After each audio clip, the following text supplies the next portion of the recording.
The test is in 4-part, Part 1, Part 2, Part 3, and Part 4. Now look at Part 1. Part 1. You are going to listen to a telephone conversation between a caller and a call centre operator. As you listen, complete the numbered spaces in the identification form in the book. First, you have some time to look at questions 1 to 5.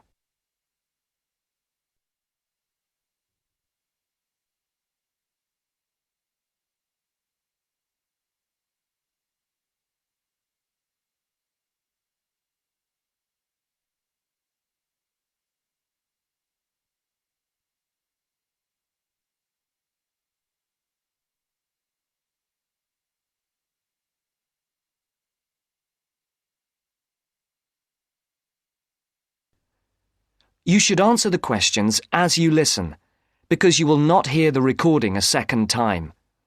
Listen carefully and answer questions 1 to 5. Platinum Card Service, Rebecca speaking. How may I help you? I've got a few problems with my credit card account. Okay. What is your credit card number? Let's see. It's here somewhere. Here it is. Can I just take the card number, please? Yes, it's 6992 6992 3443 3443 1147 1147 8921. 8921. Right. Can I just check that? 6992 3443 1147 8921. That's it. And your name? Carlos de Silva. I just need to check a few details for identification and security, if you'll bear with me. That's okay. And what's your postcode? SE1 8PB. SE1 8PB. That's it. Vauxhall Close, London? Yes, that's right. And the house number? 43. And can you give me your date of birth? 13th of the 7th, 63. And one further check, if I may. Can you give me your mother's maiden name? Yes, it's Moore. Is that Moore? Yes, that's it. Before the caller and operator continue their telephone conversation, look at questions 6 to 10.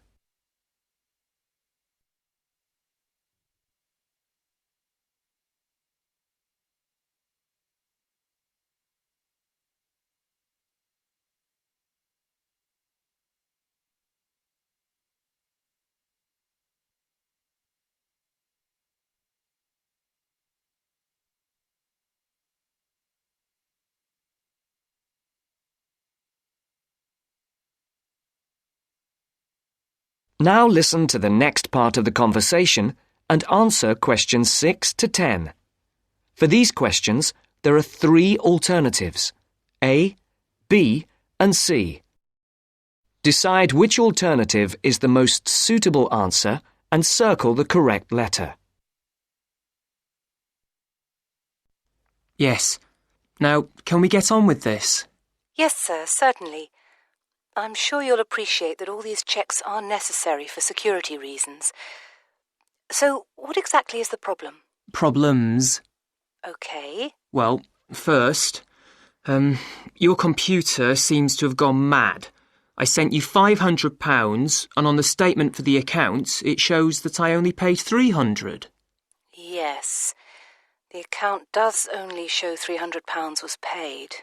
Well, I paid the £500 in at the bank and I have my receipt, and my bank statement shows that £500 has been taken from my account. Oh, I see. What I'll do is check with the bank and see what they say. OK. You said there was something else? Yes, as if that wasn't enough. My account shows that £107.27 was paid to a company called Pan Express. I don't know who this is. Let's have a look. Well, it is genuine. I can assure you it's not mine. It was made on the evening of the 12th of May. Maybe it's a restaurant bill you forgot about? There's no way that... Oh, wait, hold on. Yes. Oh, it's okay. I've just realised what it is. It is a restaurant bill. The name of the company is different from the name of the restaurant. My mistake. I'm sorry. That's okay. Was there anything else? I don't know if I dare. What is it anyway? Well, it's, the amount of interest seems to have gone up. If you look at your statement for April, you'll see that the rate went down from 16.27% to 14.99% that month. Oh, yes, you're right. Was that everything? Yes, basically, it is. Okay. And can you check my payment? Oh yes, I'll do it. Can I phone you back? I'll be at home for the next 2 hours. I have to leave at 11. Right. What's your number? 020 7989 7182. Hold on. 020 7979? No, it's 7989 and then 7182. So it's 020 7989 7182. Yes, that's it. Okay, I'll phone you straight back. Thanks. Bye. That is the end of part 1. You now have half a minute to check your answers.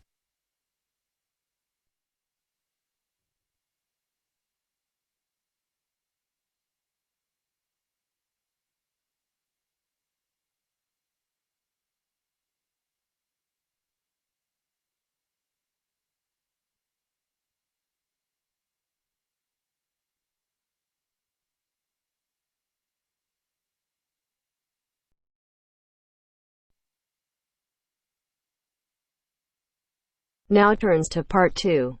Part 2. First, you have some time to look at questions 11 to 15.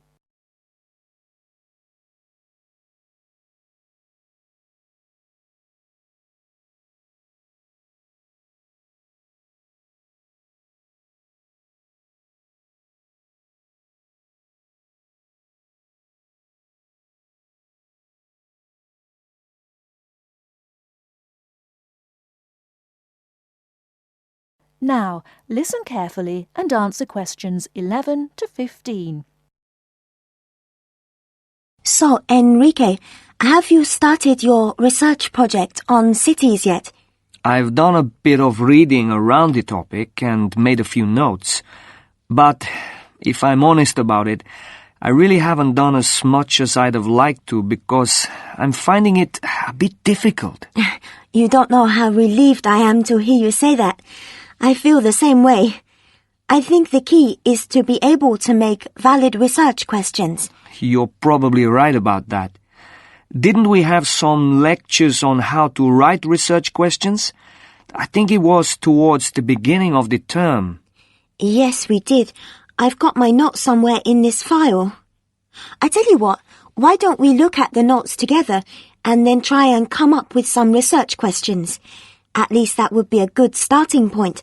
Give us some sense of where we're going with this. Brilliant idea. Let's get started. Okay. From what I remember, a good research question is all about knowing from the outset what it is you're trying to find out. Yes.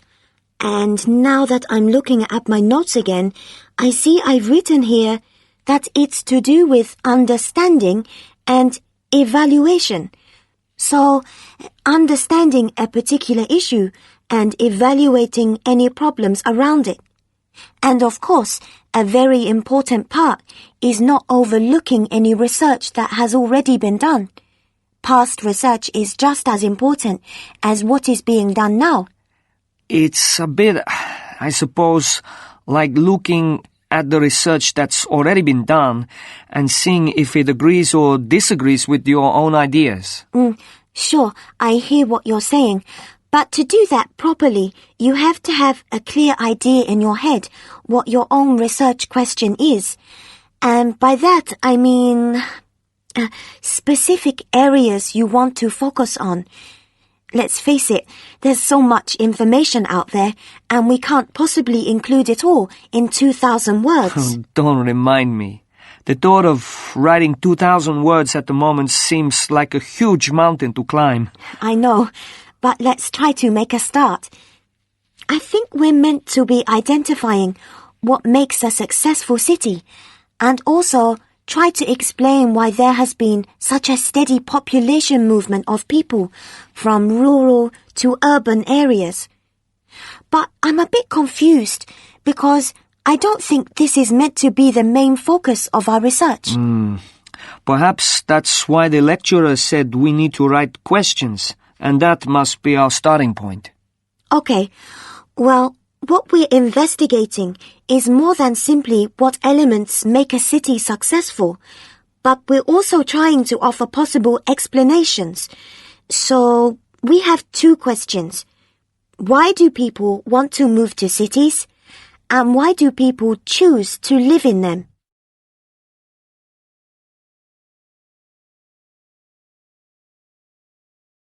Before you hear the rest of the talk, you have some time to look at questions 16 to 20.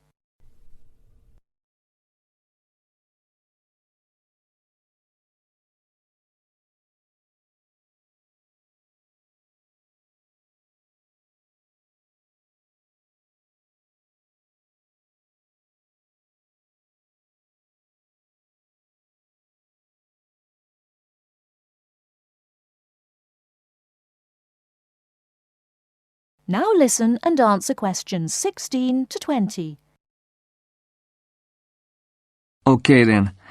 I think the first issue concerning successful cities must be the economy. People move to cities for better job prospects, and successful cities are cities that have thriving economies. That's true enough. It does mean that cities can offer good job opportunities, which seems to me to suggest that a city will only be successful if it attracts the right kind of people to work there. What kind of person are you talking about? Well, I suppose I'm referring to the skilled labor force. You know, the idea that up-and-coming young people will move to cities, settle there, maybe buy property, and so that city will get the most talented creative minds. But if a city doesn't offer this, then obviously it will lose out, as university leavers will choose elsewhere. You could be right there. But I also think that when cities encourage businesses to develop, then you obviously have money pouring into the city, which can raise the general standard of living.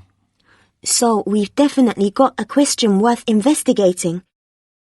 But apart from the economic factor, I think another point worth mentioning is the environment. Sure, we can research areas like the quality of the air, how clean it is, and then there's traffic.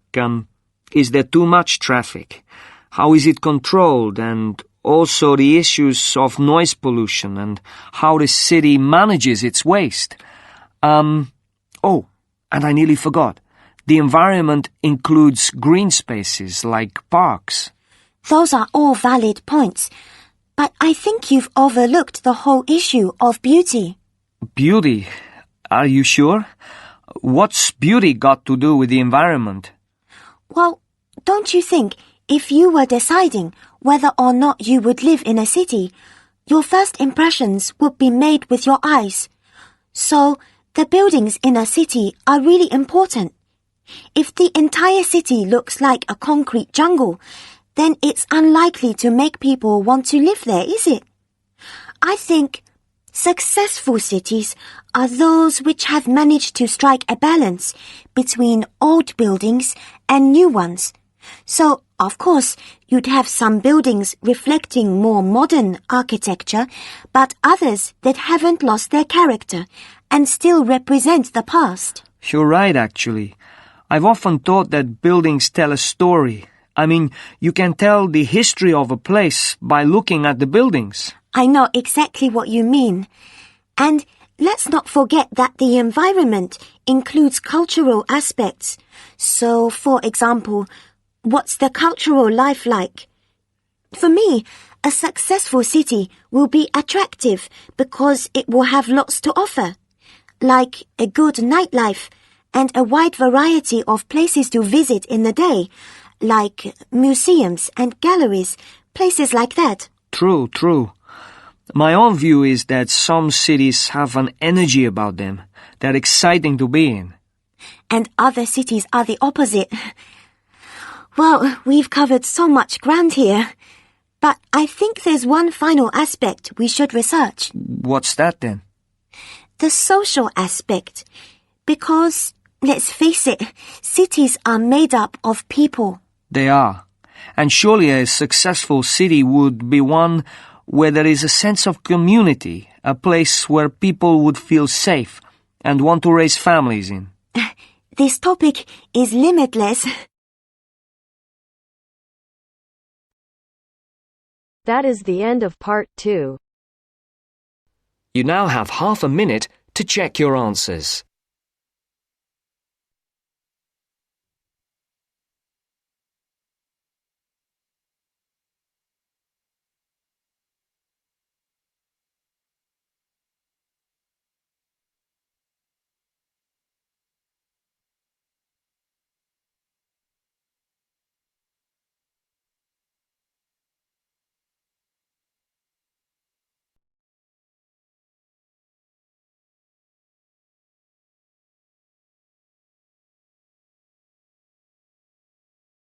Now turns to part 3.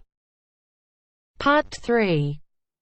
You will hear a business studies student called Sam talking to his tutor about an IT project he is going to do for a local company called Turner's. First, you have some time to look at questions 21 to 26.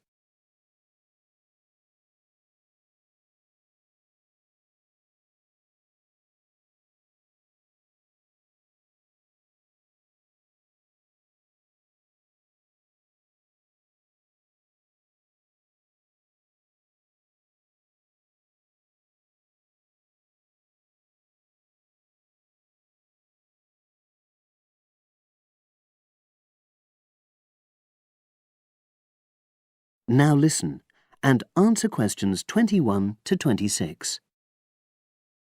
Hello, Sam. Come in and sit down. Thanks.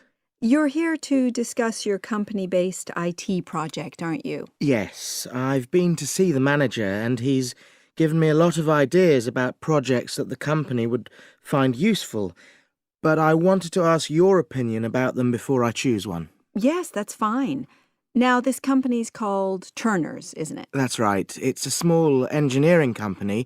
They make machine components for trade use.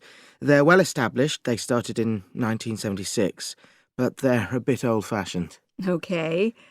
And what kind of projects did Turner's suggest you could do for the company? Well, they want some improvements made to their customer database. The one that they've got at the moment isn't very useful in some ways. I had a quick look at it. That would be a very straightforward project, and it'd be simple enough to evaluate, but I don't think you'd get enough out of a project like that. You wouldn't learn anything new. Well, another project they suggested is to do with their online sales catalogue.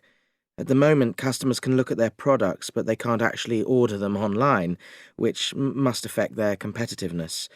But I said I thought it would take too long. It's quite a big task. You're right. It's too much for the time you've got. It's a pity, though. Then they want some help with their payroll system. At the moment, the way they calculate pay involves a lot of manual accounting. I suggested they could have a system where employees register electronically when they arrive and leave work, so the hours they do could be transferred automatically. I think you'd get a lot out of a project like that. It would extend your skills, but it wouldn't be too much to take on. A student did something similar a couple of years ago, but this is slightly different. Well, then they need help with their stock inventory. They do everything manually. Really? Yes, and it takes so much time. It's probably very inaccurate, too. An electronic inventory would probably be the biggest single benefit for the company. I'm surprised they haven't had it done before. I know. Then they wanted to improve their internal security. The manager had visited other companies where the staff use swipe cards to access various areas of the building. It sounded useful, but the trouble is I'm not really sure how to do it. Well, I think you're right in that assessment. At the moment, it's probably a bit beyond your level of knowledge. Is that all? Just one more. Customer service. They want to be able to collect feedback from their customers in a more systematic way. At the moment, it's a bit of a mess, and they probably lose business as a result. Would that involve you going to see customers at their own premises? Because in that case, you might have to do a fair amount of traveling, and that would incur expenses that haven't been agreed with these companies. I never thought of that. Well, it might not be a problem, but it's something that needs clarifying. Well, I hope that's been helpful in narrowing down the options. Yes, it has, thanks. I'll be able to make a decision now. But while I'm here, can I talk to you about coursework? Sure. Now you have some time to look at questions 27 to 30.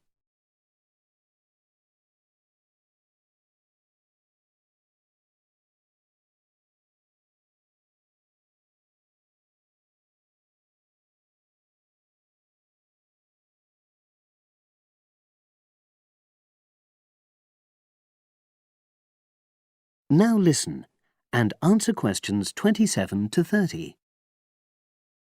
I'm not very happy about the way our group assignment is working. There are some problems. Oh, dear.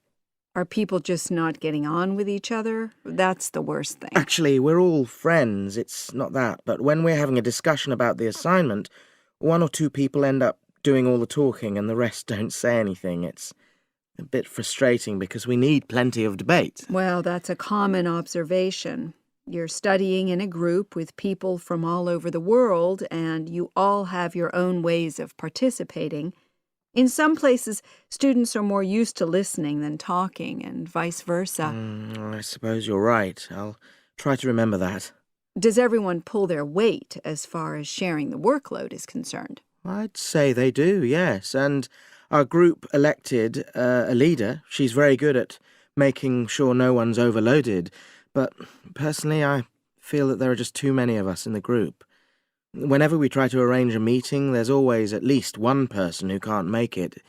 It's not anyone's fault, it's just that we've all got slightly different timetables. Well, I'm glad you've talked to me about it. Feedback is always useful. Is there anything else you're concerned about? There are a couple of problems with lecturers that all the students are talking about. Last semester, we had negative feedback about the way lectures were organized. There were several occasions when the wrong room had been booked or the same room had been booked twice, that sort of thing. Is that still a problem? That hasn't happened at all as far as I know. Oh, good. It's sorted out then. But I don't know the reason, but some of the staff often turn up late, so we miss 10 or 15 minutes of our lecture time. It might be because they've been copying handouts for students. I think there's a queue for the machine sometimes. Well, I'll look into that. Thank you for telling me. Anything else? The other thing is that it can be very difficult to get to see a lecturer individually. They're all very supportive and friendly when you do manage to find them, but often they're not in their office, even at times when they're meant to be available for consultation. Okay, that's helpful. Now, before you leave, That is the end of part 3. You now have half a minute to check your answers.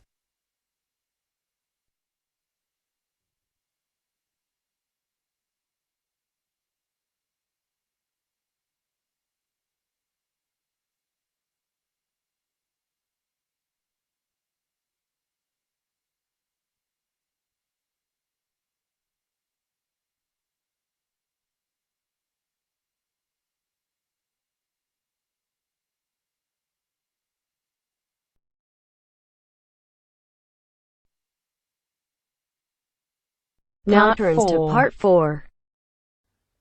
You will hear part of a lecture about the school calendar. Listen carefully and answer questions 31 to 40.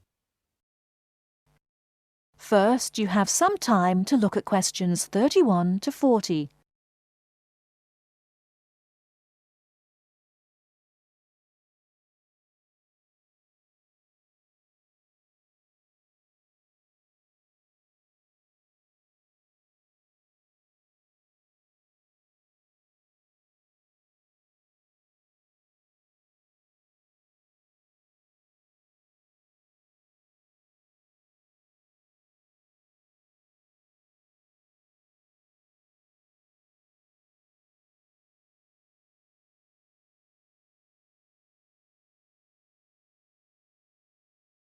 Now listen carefully and answer questions 31 to 40.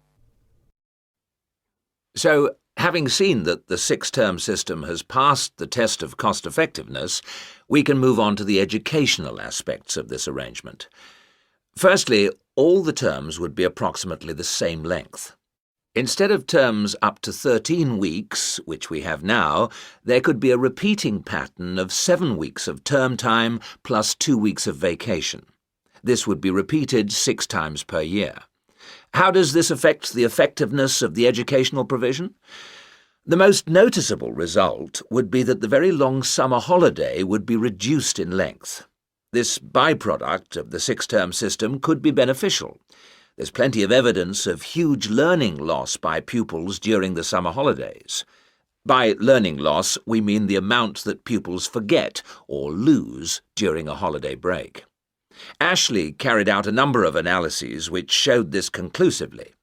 He investigated 39 studies examining the effects of summer holidays on standardized test scores. His analyses indicated that summer learning loss equaled 2 weeks to 7 weeks of instruction. On average, children's test scores were 3 weeks lower than when they left school in the previous term. He also found differences in the learning loss effect according to subject. The subjects he analysed were reading, writing and maths, and he found that the effect was greatest in maths and reading. Furthermore, although all social groups experienced roughly similar learning loss in the field of maths, the studies found that disadvantaged children showed even greater losses in reading skills. So, the problem of learning loss in traditional schools is clear. However, the results of studies into the six-term system and learning loss are ambiguous. Marchmont found that pupils in six-term schools maintained their test scores after the shorter holiday period. This is certainly an improvement on the traditional system where, as we have seen, pupils perform worse after the summer break. Benson, however, found no differences between those in traditional schools and on the six-term schedule. It would seem reasonable that if long holidays result in learning loss, then shorter holidays should result in less learning loss. So we await the outcome of further studies. Historically, of course, everyone knows the reason for our system of 3 terms per year. In days when agriculture was of much greater importance in our working lives, it was essential that the children helped with the harvest. Later on, this changed, and more people moved into the towns. But then there was a new problem. Before air conditioning, it was very impractical to try to teach children in the summer months. Nowadays, that's no longer a barrier. One way of providing something different is the summer school. Here, there is a completely different kind of educational provision. Cooper and others investigated 93 summer schools and the results they achieved. They all had a positive effect on learning. Most summer schools, of course, have small classes, and class size was shown to have a positive effect. Additionally, summer school children usually benefit from a great deal of parental support, not least because payment of fees is involved, and this, as so often, was shown to produce very good outcomes. Results were most impressive, in maths in general. That is the end of part 4. You now have half a minute to check your answers.